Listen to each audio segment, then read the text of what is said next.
Hello, welcome to the Futurist Mindset Show. I'm Tessa, and I'm here to introduce you to Reagan Rodriguez. And Reagan is a futurist who teaches stratosphere wealthy legacy families how to become impact investors. Hello, Reagan. Hello, Tessa. How are you doing this afternoon? I'm doing very well, thank you. And Good. I know we have a guest here, so I'm going to let you introduce our guest. Sure. Anthony and I got along very well on our very first kind of call that we had because we're both, we have that commonality. We care about the planet, we care about people, and we put that before profit. And one of the things that I liked about Rexxon is that they manufacture this world-leading non-petroleum fuel additive, and it's for all diesel and gasoline engines. And the other thing is that alongside a full range of fuel additives, the other thing I appreciate about this company is they also produce blended fuels. Okay, so they combine green fuels, fossil fuels, and then what happens is they generate a much greener fuel blend, right? And then also I remember Anthony mentioning to me that they've done these official tests and it shows a reduction in emissions of 88 points, I think it was like 64%.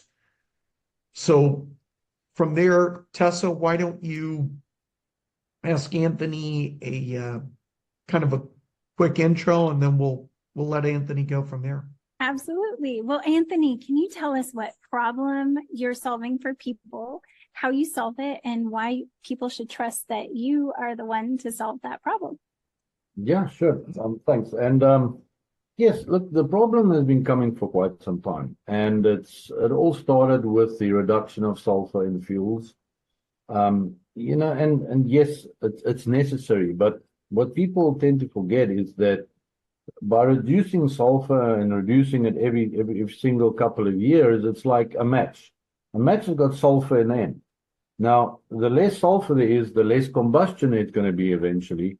So, which is the problem. And they tend to, all our fuels, as you know, has got ethanol in it, and the biodiesel in it. And the problem with that is that biodiesel and ethanol is hygroscopic, which means it draws moisture out of the air. And moisture in fuel is not a good thing. In diesel, you can get away with a certain percentage. Gasoline vehicles do not like water. So essentially what our product does, because it's a non-petroleum product, for the want of a better explanation, it coats the water molecule in the fuel, allowing that molecule to then pass through the fuel system and combust easier. So you've seen when driving behind vehicles, there's like sort of water. It looks like water, but it's actually gasoline dripping out of the exhaust. And that's actually fuel. That's a fuel that didn't combust. So what our product does, actually increases the combustion, and through that combustion and coating the water molecule, it stops basically the sulfuric acid formation in the fuel, and basically also the nitric oxide and the this NOx that they talk about in fuel. That is what actually messes up the environment. So our product, by coating the water molecule, that is how it actually increases combustion and performance without having to put any other additives into your fuel. So essentially that's what we're doing. But now the whole world's gone crazy with they're going, no, we must go battery power, and we must go hydrogen, we must go this. But everybody tends to forget that, listen, for the past couple of 100 years, all the oil companies have managed to keep the world going, and now you just want to push them to the side and say, okay, they're redundant now we're going green. You cannot do that, nothing is going to go electric and battery overnight. It's going to take another 30 to 40 years. So that's what we thought, okay, how can we come in then and fix the problem? So number one, our additive is not just an additive, it's like a catalyst. So we can use it by bringing the fossil fuels and the biofuels together into one. That way we keep the fossil companies happy, like the Exxon Mobils and the Chevrons and the Shells and the BPs, but also keeping the environmentalists happy by saying, look, by combining the two, we can actually, until the whole world has run out of oil, and when batteries and electricity is now finally taken over, we can produce a fuel that can drop emissions by almost 89%.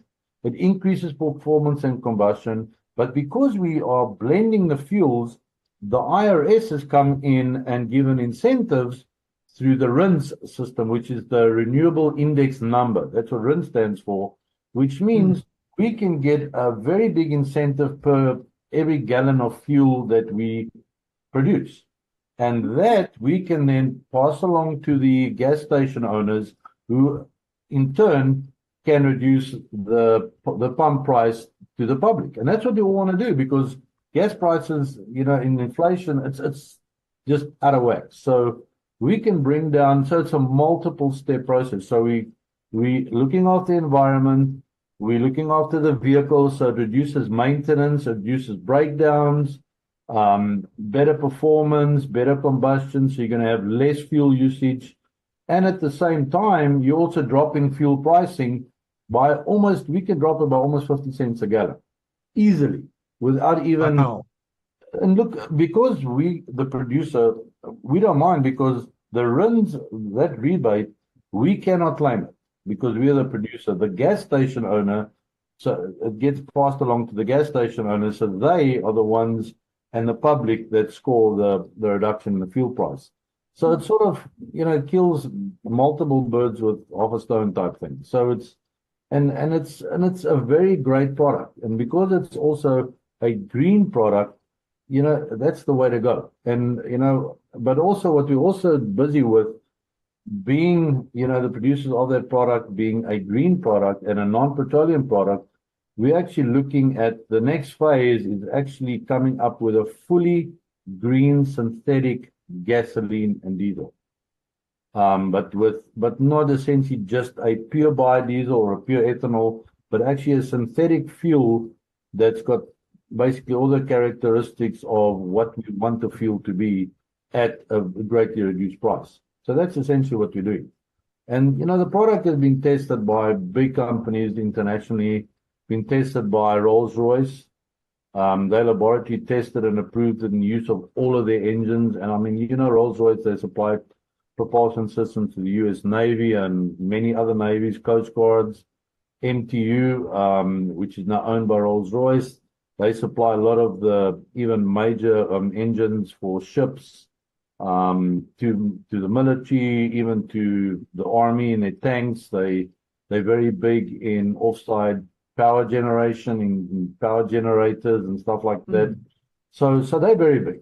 And I mean, Rolls-Royce, it's a name everybody knows. So it's so yes, the product being tested even in Germany by Deutsch and a lot of other big companies have all tested and approved the product. So a lot of people have seen the value of the product, and that's the main thing. So coming to America with the product, and especially with a lot of ethanol and biodiesel in the country, and biodiesel and ethanol use actually increasing every year, I think that our fuel could actually play a fundamental role, because a lot of your boating people, there's 18 million boats registered in the US. They don't like ethanol fuel. They all go to the pump and they look for non-ethanol fuels. So now we can actually supply a fuel that's the best of all worlds, so it's good for marine engines as well, which is good for the marine environment, which is great. You're not going to have black smoke anymore out of diesel engines. So yes, it's a win-win-win-win for everybody. That's amazing. Wonderful. Tessa, are you able to show the screen that you helped put together, the one page? Well, as you guys know, a picture paints 1,000 words. I wanted you guys to see this. And anybody also that wants to get involved in investing, we already have soft commitments. So I think we're going to get them almost fully funded. However, if anybody does want to inquire, I'm not making it where you could invest now. So you would click, as Tessa will show you, where it says invest now. That'll then go to me, and then I will talk with you if there is an investment available. Yes. If you can click on the actual pitch deck, I would Yes. like them to see. Yeah, I just wanted people to say, I want to kind of conclude, and while I'm doing that, just kind of scroll down Sure. so that, yeah, you're doing great, so that Okay. people can see. Here's what I want people to understand is that Rexxon, they bring a track record of success. I think you could see that when you heard Anthony talk. He knows the industry very well. And the other thing about Rexxon that I know is that they're poised for growth, and that growth is going to far exceed that most of other markets, and whereby their contracts will cover a wide spectrum of solid and robust customers, as Anthony talked about.